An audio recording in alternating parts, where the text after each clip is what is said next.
You have to see it for yourself.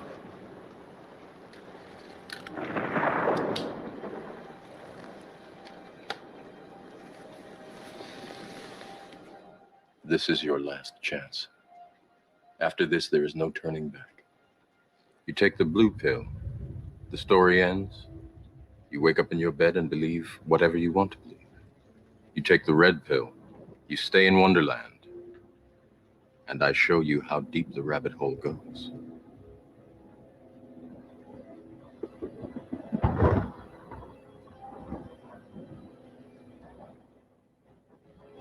Remember, all I'm offering is the truth, nothing more.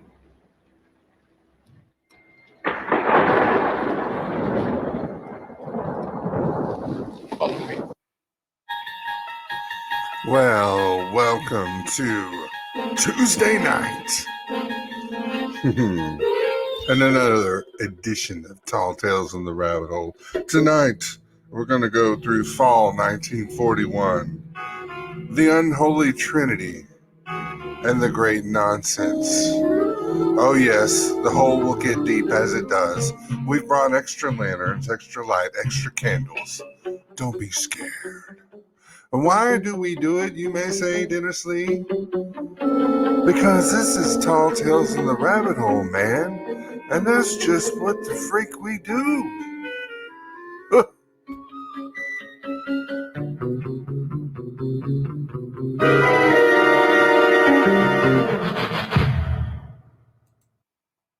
10, 9, 8, 7, 6, 5, 4, 3, 2, 1.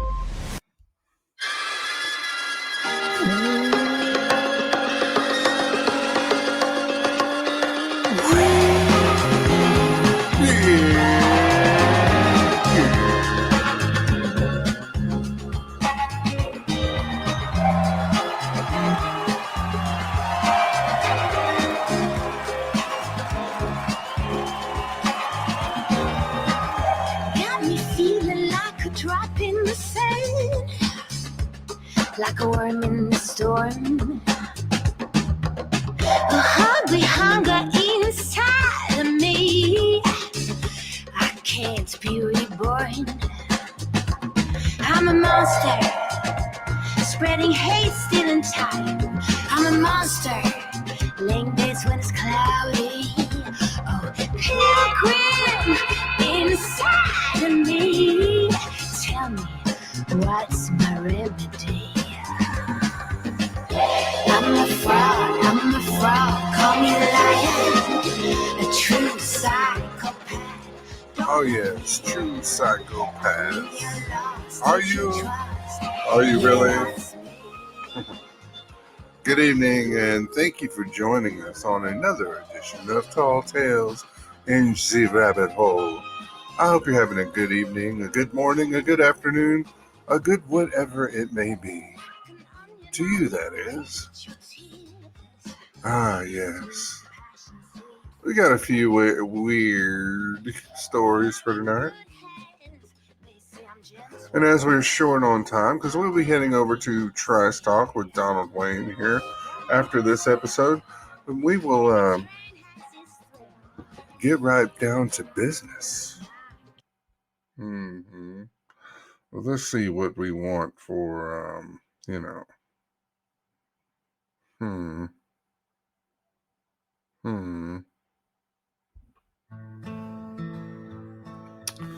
So, for this one, this one is, the hidden history is the fall of 1941, Pearl Harbor and the wars of corporate America. How interesting. And this comes from realpolitik.com. We enjoy reading their stories. And this is by Dr. Jacques R. Paulwells. And I apologize, Mr. Jacques, if I mispronounce your name. It's entirely possible that I do such a thing on this show. So it starts off by a myth. The U.S. was forced to declare war on Japan after a totally unexpected Japanese attack on the American naval base in Hawaii on December 7th, 1941. On account of Japan's alliance with Nazi Germany, this aggression automatically brought the U.S. into the war against Germany. Now, I'll have to put this as a disclaimer. Tall Tales in the Rabbit Hole does not necessarily subscribe to the information in the articles that we are used on the show. So, that goes in defense of all the women and men that fought in that war. So, and we may all have some relatives that did that as well. So, and then it goes on to say the reality. The Roosevelt administration had been eager for some time to wage war against Japan and sought to unleash such a war by means of the institution of an oil embargo and other provocations. Having deciphered Japanese codes, Washington knew a Japanese fleet was on its way to Pearl Harbor, but welcomed the attack since a Japanese aggression would make it possible to sell the war to the overwhelmingly anti-war American public. An attack by Japan, as opposed to an American attack on Japan, was also supposed to avoid a declaration of war by Japan's ally, Germany, which was treaty-bound to help only if Japan was attacked. However, for reasons which have nothing to do with Japan or the U.S., but everything with the failure of Germany's lightning war against the Soviet Union, Hitler himself declared war on the U.S. a few days after Pearl Harbor on December 11th, 1941. The U.S. then, as now, was ruled by a power elite of industrialists, owners and managers of the country's leading corporations and banks, constituting only a tiny fraction of its population. Then, as now, these industrialists and financiers, corporate America had close connections with the highest ranks of the Army. The warlords, as Columbia University sociologist C. Wright Mills, who coined the term power elite, has called them, and for whom a few years later a big HQ known as the Pentagon would be erected on the banks of the Potomac River. Indeed, the military-industrial complex had already existed for many decades when, at the end of his career as president and having served it most assiduously, Eisenhower gave it that name. Talking about presidents in the 1930s and 1940s, again then as now, the power elite kindly allowed the American people every 4 years to choose between two of the elite's own members, one labeled Republican and the other labeled Democrat. But few people know the difference. To reside in the White House in order to formulate and administer national and international policies.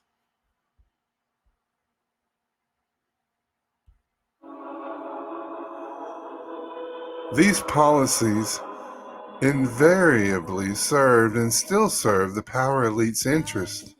In other words, they consistently aim to promote business, a code word for the maximization of profits by the big corporations and banks that are members of the power elite. As President Calvin Coolidge candidly put it on one occasion during the 1920s, the business of America is business. In 1941, then the tenant of the White House, as a bona fide member of the power elite, a scion of a rich, privileged, and powerful family, Franklin Delano Roosevelt, often referred to as FDR, incidentally, the Roosevelt's family wealth had been built at least partly in the opium trade with China, As Balzac once wrote, behind every great fortune, there lurks a crime. Roosevelt appears to have served the power elite rather well, for he already managed to be nominated and elected in 1932, 1936, and again in 1940. That was a remarkable achievement, since the dirty 30s were hard times, marked by the Great Depression as well as great international tensions, leading to the eruption of war in Europe in 1939. Roosevelt's job, serving the interest of the power elite, was far from easy, because within the ranks of that elite, opinion differed about how corporate interests could best be served by the president. With respect to the economic crisis, some industrialists and bankers were pretty happy with the president's Keynesian approach, known as the New Deal, and involving much state intervention in the economy. And while others were vehemently opposed to it and loudly demanded a return to laissez-faire orthodoxy, the power elite was also divided with respect to the handling of foreign affairs. The owners and top managers of many American corporations, including Ford, General Motors, IBM, ITT, and Rockefeller's Standard Oil of New Jersey, now known as Exxon, liked Hitler a lot. One of them, William Knudsen of General Motors, even glorified the German Fuhrer as the miracle of the 20th century, if you can believe that. The reason, in preparation for war, the Fuhrer had been arming Germany to the teeth, and the numerous German branch plants of U.S. corporations had profited handsomely from that country's armament boom by producing trucks, tanks, and planes in sites such as GM's Opel factory in Rüsselsheim and Ford's big plant in Cologne. The Ford Works and the likes of Exxon and Texaco had been making plenty of money by supplying the fuel Hitler's panzers would need to roll all the way to Warsaw in 1939, to Paris in 1940, and almost to Moscow in 1941. You see? No wonder the managers and owners of these corporations helped to celebrate Germany's victories against Poland and France at a big party in the Waldorf Astoria Hotel in New York on June 26, 1940. American captains of industry like Henry Ford also liked the way Hitler had shut down the German unions, outlawed all labor parties, and thrown the communists and many socialists into concentration camps. They wished Roosevelt would mete out the same kind of treatment to America's own pesky union leaders and Reds, the later, still numerous in the 1930s and the early 1940s. The last thing those men wanted was for Roosevelt to involve the U.S. in the war on the side of the German enemies. They were isolationists. Say that 5 times real fast. And so, in the summer of 1940, was the majority of the American public. A Gallup poll taken in September 1940 showed that 88% of Americans wanted to stay out of the war that was raging in Europe. Not surprisingly, then, there was no sign whatsoever that Roosevelt might want to restrict trade with Germany, let alone embark on an anti-Hitler crusade. In fact, during the presidential election campaign in the fall of 1940, he solemnly promised that our boys are not going to be sent into any foreign wars. That Hitler has crushed France and other democratic countries was of no concern to the U.S. corporate types who did business with Hitler. In fact, they felt that Europe's future belonged to fascism, especially Germany's variety of fascism, Nazism, rather than to democracy.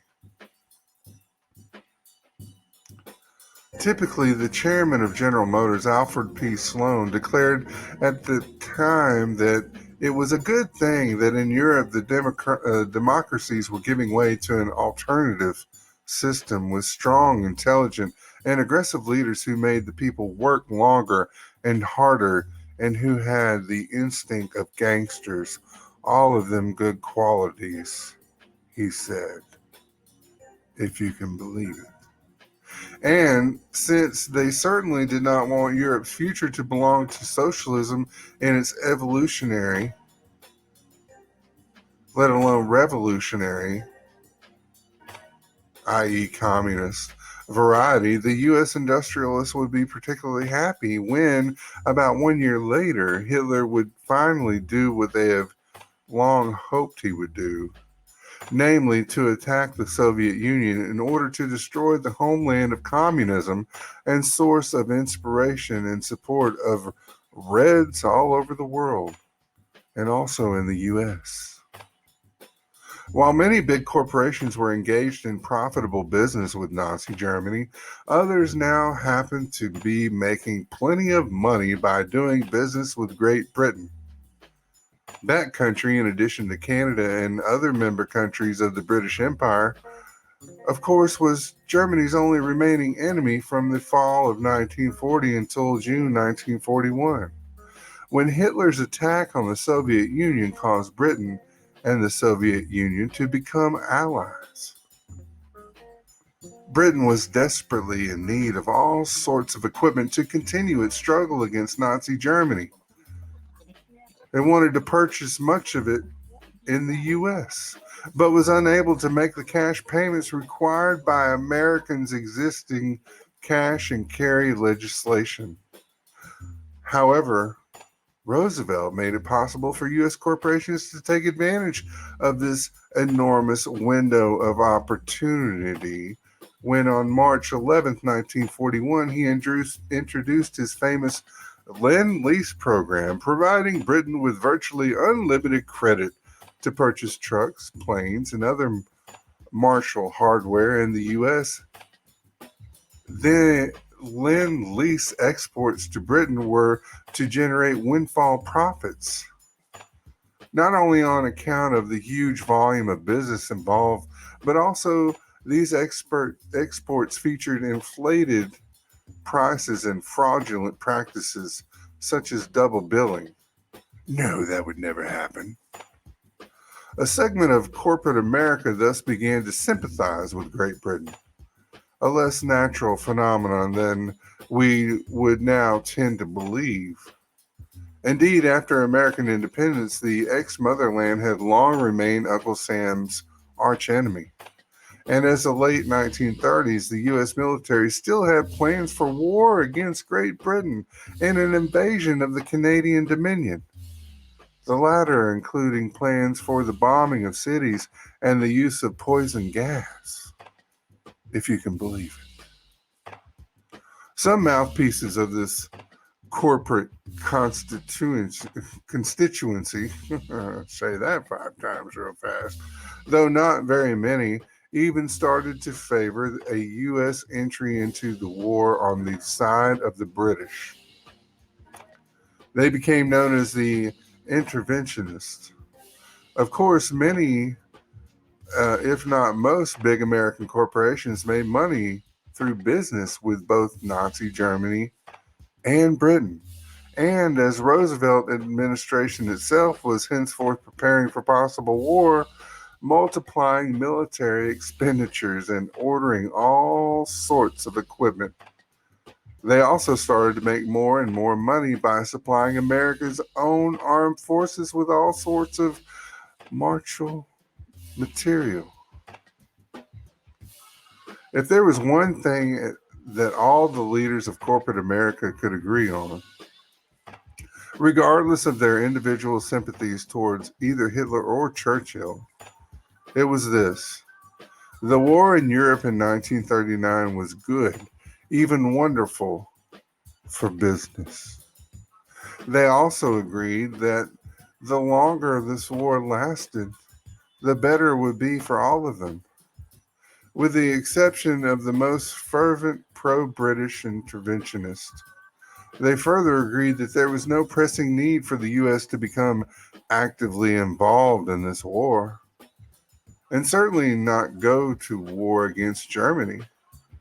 Most advantageous to corporate America was a scenario whereby the war in Europe dragged on as long as possible, so that the big corporations could continue to profit from supplying equipment to the Germans, the British, to their respective allies, and to America herself.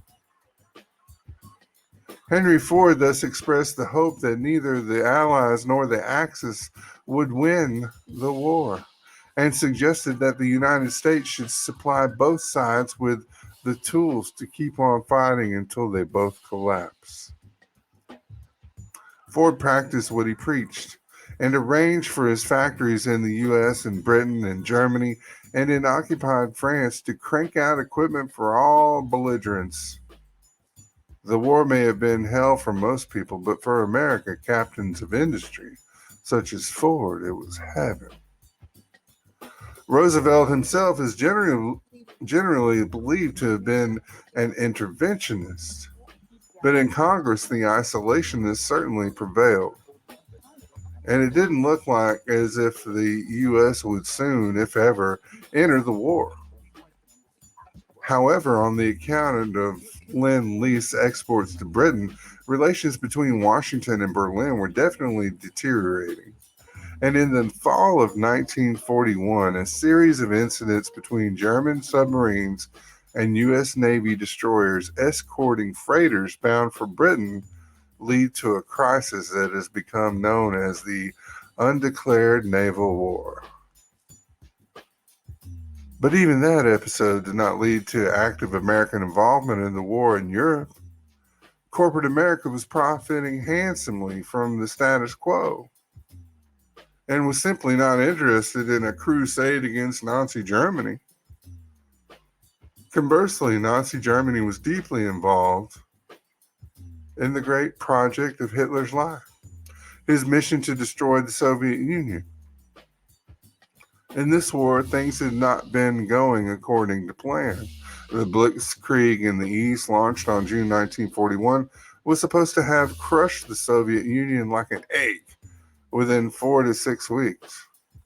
Or so it was believed by the military experts, not only in Berlin, but also in Washington. However, in early December, Hitler was still waiting for the Soviets to wave the white flag. To the contrary, on December 5th, the Red Army suddenly launched a counteroffensive in front of Moscow.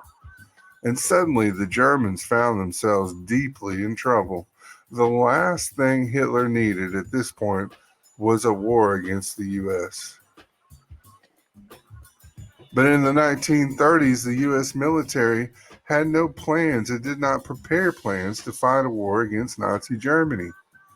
On the other hand, they did have plans for war against Great Britain, Canada, Mexico, and Japan.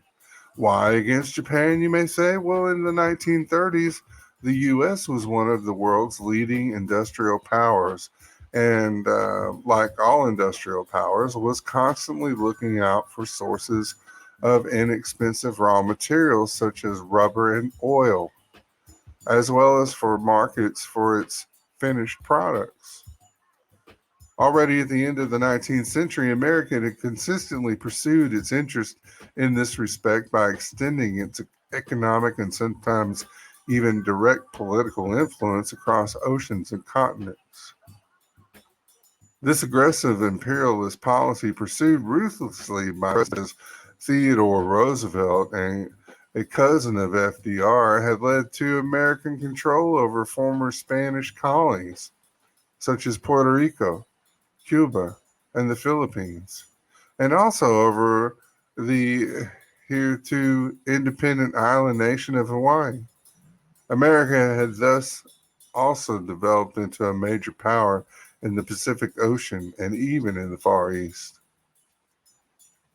The lands on the far shores of the Pacific Ocean played an increasingly important role as markets for American export products and as sources of cheap raw materials. But in the depression-ridden 1930s, when the competition for markets and resources was heating up, the U.S. faced the competition there of an aggressive rival industrial power. One that was even more needy for oil and similar raw materials, and also for markets for its finished products.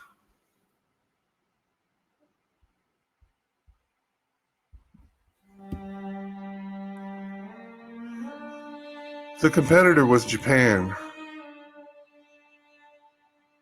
the land of the rising sun. Japan sought to realize its own imperialist ambitions in China and in resource-rich Southeast Asia, and like the U.S., did not hesitate to use violence in the process.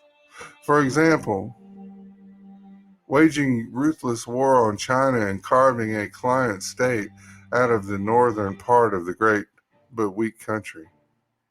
What bothered the United States was not that the Japanese treated their Chinese and Korean neighbors as untermenschen, but that they turned that part of the world into what they called the Greater East Asia Co-Prosperity Sphere, i.e. an economic bailiwick of their own, a closed economy in which there was no room for the American competition.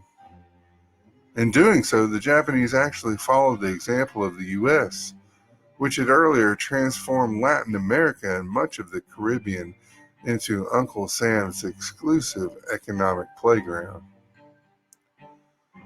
Corporate America was extremely frustrated at being squeezed out of the lucrative Far Eastern market by the Japs, they say, a yellow race, the article says. Americans in general had already started to despise during the 19th century.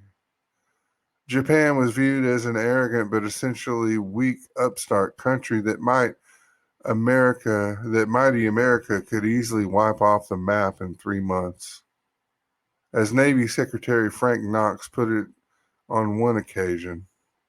And so it happened that during the 1930s and early 1940s, the U.S. power elite, while mostly opposed to war against Germany, was virtually unanimously in favor of war against Japan. Unless, of course, Japan was prepared to make their major concessions, such as sharing China with the U.S. President Roosevelt, like Woodrow Wilson, not at all the pacifist he has been made out to be by all too many historians, was keen to provide such a splendid little war. This expression had been coined by the U.S. Secretary of State John Hay in reference to the Spanish-American War of 1898. It was splendid in that it allowed the U.S. to pocket the Philippines, Puerto Rico, etc., etc., etc. By the summer of 1941, after Tokyo had further increased its zone of influence in the Far East by occupying the rubber-rich French colony of Indochina and desperate above all for oil, had obviously started to lust after the oil-rich Dutch colony of Indonesia.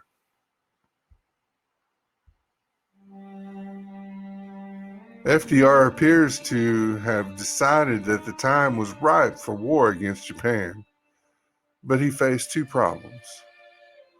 First, public opinion was strongly against American involvement in any foreign war. Second, the isolationist majority in Congress might not consent to such a war, fearing that it would automatically bring the U.S. into war against Germany.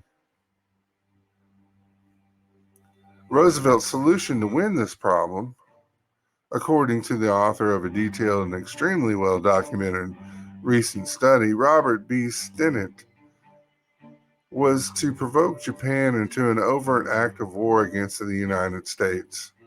Indeed, in a case of Japanese attack, the American public would have no choice but to rally behind the flag. The public had similarly been made to rally behind the Stars and Stripes before, namely at the start of the Spanish-American War, when the visiting U.S. battleship Maine had mysteriously sunk in Havana Harbor, an act that was immediately blamed on the Spanish. After World War II, Americans would again be conditioned to approve of wars, wanted and planned by their government by means of contrived provocations such as the 1964 Gulf of Tonkin incident.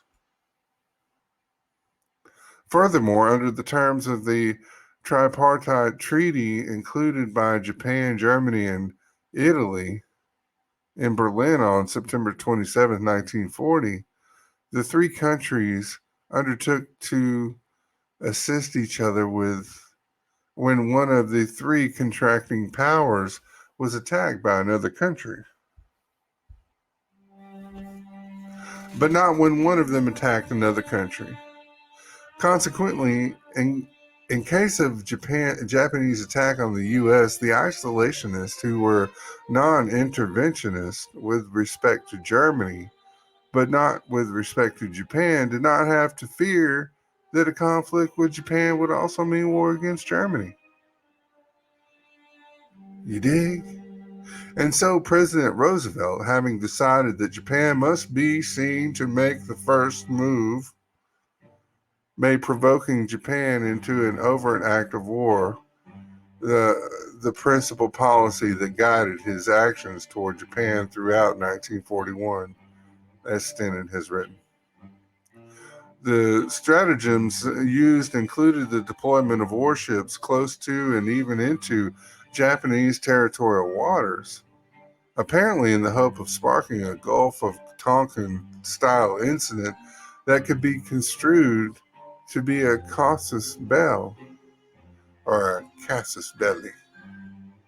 More effective, however, was the relentless economic pressure that was brought to bear on Japan, a country desperately in need of raw materials such as oil and rubber, and therefore likely to consider such methods to be singularly provocative.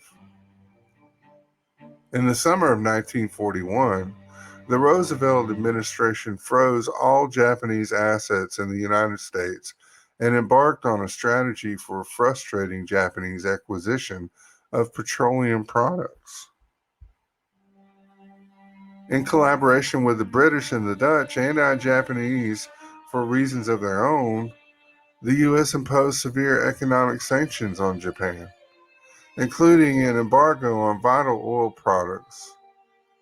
The situation deteriorated further in the fall of 1941. On November 7th, Tokyo, hoping to avoid war with the mighty U.S., offered to apply in China the principle of non-discriminatory free trade, or non-discriminatory trade relations, on the condition that the Americans did the same in their own sphere of influence in Latin America. However, Washington wanted reciprocity only in the sphere of influence of other imperialist powers, and not in its own backyard. So the Japanese offer was rejected. Denied.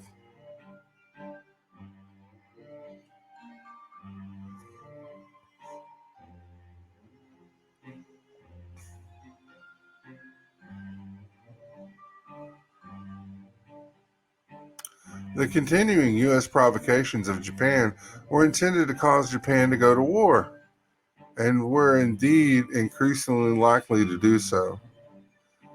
This continuing putting pins in rattlesnakes, FDR was to confide to friends later, finally got this country bit. On November 26, when Washington demanded Japan's withdrawal from China, the rattlesnakes in Tokyo decided they had enough and prepared to bite. A Japanese fleet was ordered to set sail for Hawaii in order to attack the U.S. warships that FDR had decided to station there, rather provocatively as well as invitingly as far as the Japanese were concerned in 1940. Having deciphered the Japanese codes, the American government and top Army brass knew exactly what the Japanese Armada was up to, but did not warn the commanders in Hawaii, thus allowing the surprise attack on Pearl Harbor to happen on Sunday, December 7th, 1941. The following day, FDR found it easy to convince Congress to declare war on Japan and the American people. Shocked by a seemingly cowardly act that they could not know to have been provoked and expected by their own government, predictably rallied behind the flag. The U.S. was ready to wage war against Japan, and the prospects for a relatively easy victory were hardly diminished by the losses suffered at Pearl Harbor, which, while ostensibly grievous, were far from catastrophic. The ships had been sunk there were older, mostly 27-year-old relics of World War I, and far from indispensable for warfare against Japan. The modern warships, on the other hand, including the aircraft carriers, whose role in the war would turn out to be crucial, were unscathed, as perchance they had been sent elsewhere by orders of Washington and were safely out at sea during the attack. However, things did not quite work out as expected, because a few days later, on December 11th, Nazi Germany unexpectedly declared war, thus forcing the U.S. to confront two enemies and to fight a much bigger war than expected, a war on two fronts, a world war. In the White House, the news of the Japanese attack on Pearl Harbor had not arrived as a surprise, but the German declaration of war exploded there as a bombshell. Germany had nothing to do with the attack in Hawaii and had not even been aware of the Japanese plans. So FDR did not consider asking Congress to declare war on Nazi Germany at the same time as Japan. Admittedly, U.S. relations with Germany had been deteriorating for some time because of America's active support for Great Britain, escalating to the undeclared naval war of the fall of 1941. However, as we have already seen, the U.S. power elite did not feel the need to intervene in the war in Europe.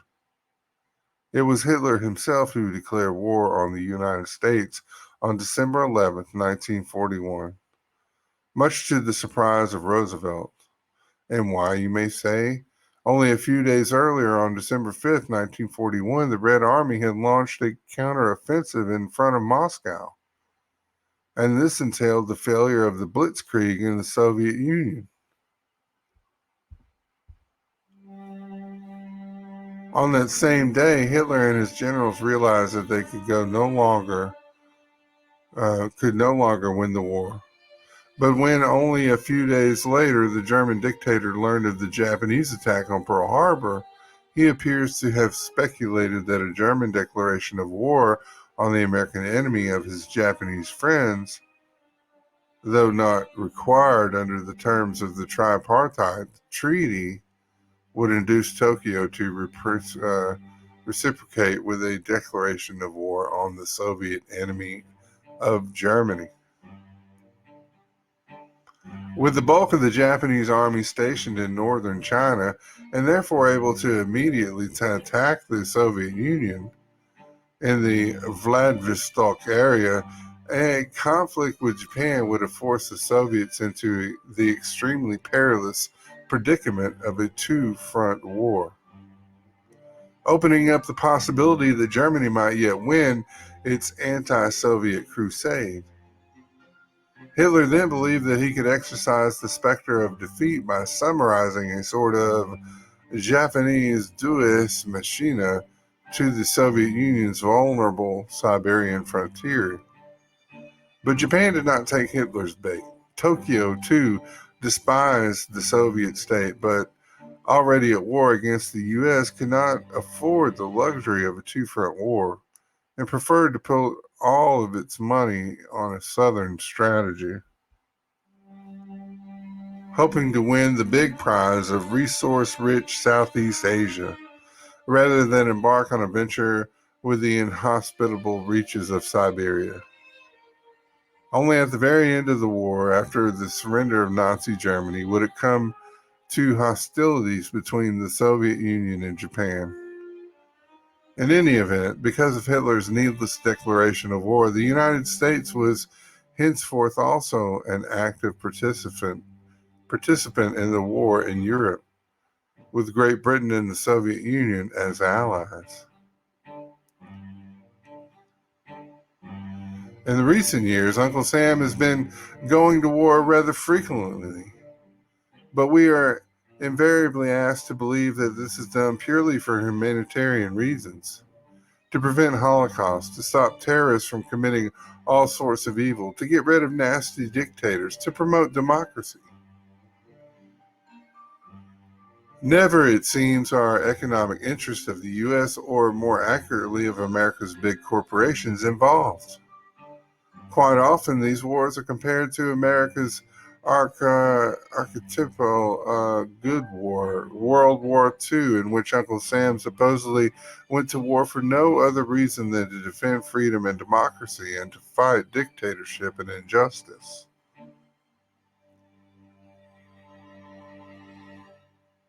This short examination of the circumstances of the U.S. entry into the war in December 1941, however, reveals a very difficult and a very different picture.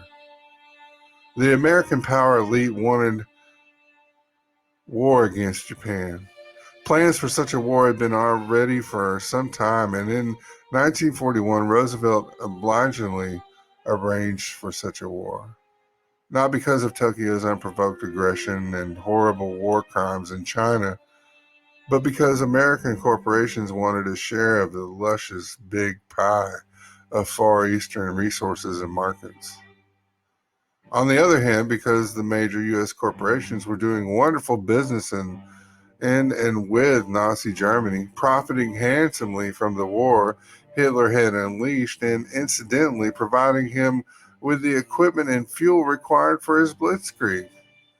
War against Nazi Germany was definitely not wanted by the U.S. power elite, even though there were plenty of compelling humanitarian reasons for crusading against the truly evil Third Reich. Prior to 1941, no plans for a war against Germany had been developed. And in December 1941, the U.S. did not voluntarily go to war against Germany, but backed into that war because of Hitler's own fault. Humanitarian considerations played no role whatsoever in the calculus that led to America's participation in World War II, the country's original good war. And there's no reason to believe that they did so in the calculus that more recently led to America's marching off to fight allegedly good wars in unhappy lands such as Iraq, Afghanistan, and Libya, or will do so in the looming war against Iran. A war against Iran is very much wanted by corporate America, the article says, since it holds the promise of a large market and a plentiful raw materials, especially oil. As in the case of the war against Japan, plans for such a war are ready, and the present tenant in the White House seems just as eager as FDR was to make it happen. Furthermore, again, as in the case of the war against Japan, provocations are being orchestrated, this time in the form of sabotage and intrusions by drones, as well as the old-fashioned deployment of warships just outside Iranian territorial waters.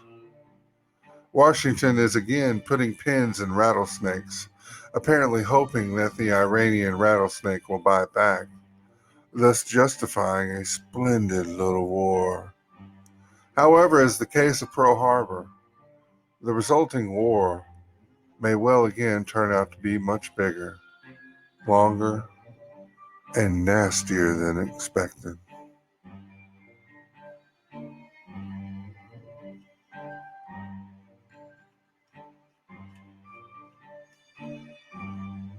And that article actually went for a long time. It's a very interesting one about corporate greed, the fall of 1941. So the fact that it did go long, and we're heading over to Trice Talk with Donald Wayne, we're going to have to make that the one-shot wonder for tonight. So what we'll have to do is include the other stories in tomorrow night's episodes. You'll just have to hold your breath and wait to see what happens. But look, we appreciate you being here. Always go to you can go to our Twitter feed.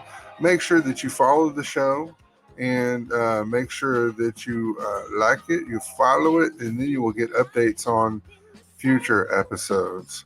And we do post all the articles that we use on Twitter, and you can make a determination for yourself if you think it's the truth or not. We say if there's a shred of truth, it's worth putting it out there. That's all we're looking for in the whole. The shred of truth and a little bit of light to make it through. But we can't do it without you. We appreciate you. We love you. And remember to do everything that you do with love at the center of it, and you cannot go wrong. We are on every Sunday, Tuesday, Wednesday, and Thursday at 9:30 p.m. Eastern or thereabouts with impromptu shows.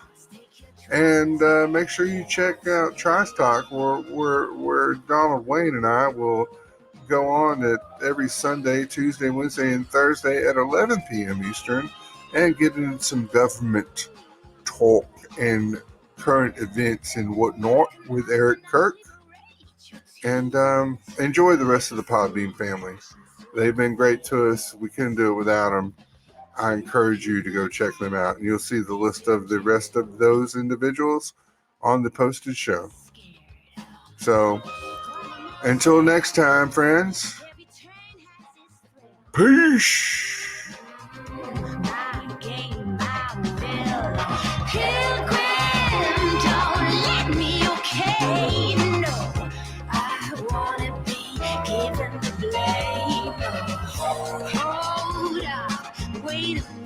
What you're talking about? Hold up, wait a minute, what you're talking about? Wanna be given the blame? I'm a fraud. 'Cause I'm a true psychopath. When you're lost, take your trust. That's me. That's so sick. I'm a fraud. Call me a liar. A true psycho. I'm a fraud. Call me a liar. A true psychopath. Don't love me.